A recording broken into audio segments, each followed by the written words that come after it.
In Michigan, domestic violence is considered a misdemeanor that can result in jail time and/or a fine, but repeated offenses can be considered a felony with a more severe punishment.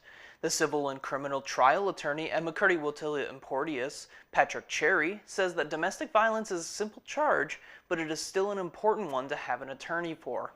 Domestic violence is a really simple charge. It's any type of unwanted touch on a person who you're in a domestic relationship with. So what's a domestic relationship?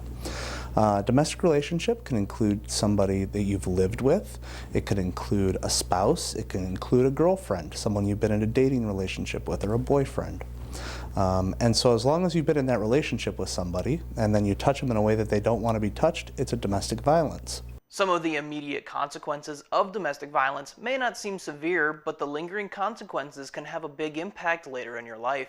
It sounds really simple, but it has really big consequences. In Michigan, like I said, it's a 93-day or $500 fine. But the lingering consequences are that it can't be set aside down the road. Some of you may have heard about felony expungements or misdemeanor expungements, which means later on you can go and ask the court to clear up your criminal record.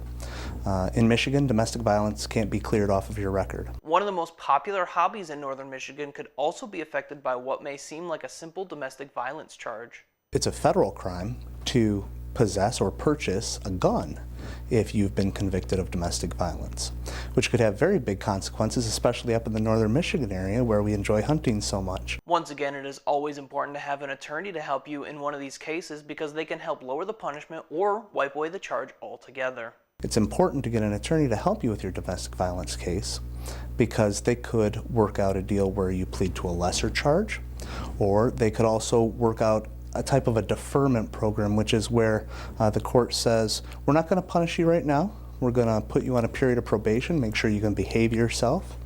And if you perform that successfully, then we'll completely destroy your file. We'll pick it up, we'll put it over a paper shredder, and we'll drop it into the shredder and it'll be gone. But you often need an attorney to help you do that.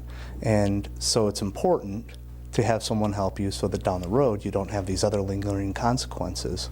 With My News 26, I'm Wyatt Van Dynen.